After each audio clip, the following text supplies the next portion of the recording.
Satan, যার অর্থ শয়তান বা পথভ্রষ্ট জিন, আরবিতে শয়তান বা ইবলিস।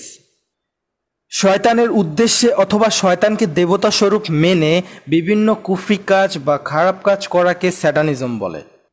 যেমন জাদুটোনা, বান মারা, নরবলি, নরহত্যা, নাচ গান, ফিতনা ছড়িয়ে দেওয়া ইত্যাদি ইত্যাদি। যারা এই কাজগুলো করে তাদেরকে স্যাটানিস্ট বা লুসিফারিয়ান বলে। লুসিফার বাইবেল থেকে এসেছে, এর মানে হচ্ছে ইবলিস। লুসিফারিয়ানরা মনে করে আল্লাহ ইবলিসকে জান্নাত থেকে বিতাড়িত করে তার উপর বা ইবলিসের উপর জুলুম করেছে। এখন মানুষ যদি তাদের আত্মা শয়তানের কাছে বিক্রয় করে দেয় তাহলে শয়তান অনেক পাওয়ারফুল বা শক্তিশালী হবে এবং সে আল্লাহর বিরুদ্ধে যুদ্ধ করে জিতবে। এই ধর্মকে লুসিফারিয়ানিজম বলে। এখন প্রশ্ন হতে পারে, এই আত্মার বিনিময় হয় কিভাবে?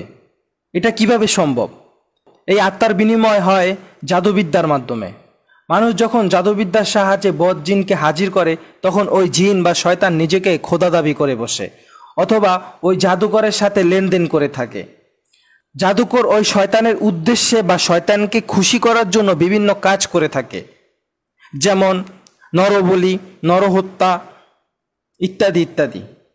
আর আল্লাহ সুবহানাহু ওয়া তাআলা সূরা বাকারার 102 নম্বর আয়াতে নিজেই বলেছেন, যারা জাদুবিদ্যা অবলম্বন করে তাদের জন্য পরকালে কোনো অংশগ্রহণ নেই, যার বিনিময়ে তারা আত্মা বিক্রয় করেছে।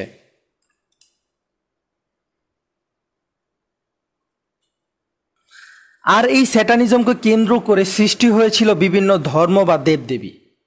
তারা বিভিন্ন রূপে বা বিভিন্ন ধরনের বেশ ধরে জাদুকর ও মানুষের সামনে হাজির হতো, আর জাদুকরেরাও তাকে খোদা মানত এবং পরবর্তীতে ওই রূপ নেওয়া জিনের চেহারাকে মূর্তিতে পরিণত করে বা ওই চেহারার মূর্তি বানিয়ে তাকে পূজা করা হতো, এবং এটা এখনো হয়ে আসছে। আগে শয়তানের উদ্দেশ্যে ওই মূর্তির সামনে বলি দেওয়া হতো, মূর্তির সামনে খাবার রাখা হতো, কিন্তু বর্তমানে সেটা তথাকথিত ঈশ্বরের উদ্দেশ্যে দেওয়া হচ্ছে বা ওই মূর্তির উদ্দেশ্যে দেওয়া হচ্ছে। আর আমরা কুরআন ও হাদিস থেকে পাই যে এই মূর্তি বা কোনো জড় পদার্থের পূজা ইবলিস থেকেই সৃষ্ট। আপনারা আদম আলাহিসাল্লামের পুত্র নবী সিদ আলাহিসাল্লাম ও কাবিলের জীবন কাহিনী জেনে আসবেন, তাহলে আপনারা এই বিষয়ে আরও ধারণা পাবেন।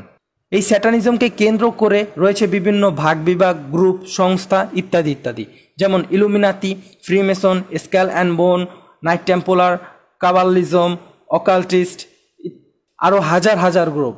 এরা সেই নবী রাসূলগণদের সময় থেকেই দুনিয়াতে রয়েছে, তবে নবী রাসূলগণের সময় এদের নাম ভিন্ন ভিন্ন ছিল। এরা যুগে যুগে নিঃস্বার্থে এদের নাম পরিবর্তন করেছে।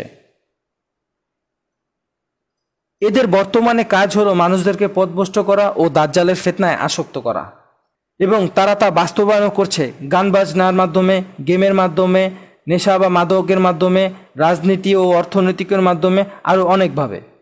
এদের আরও একটি গুরুত্বপূর্ণ কাজ হলো দাজ্জালের পথ সুগম করে রাখা ও ফিলিস্তিন, জেরুজালেম, সিরিয়া দখল করা।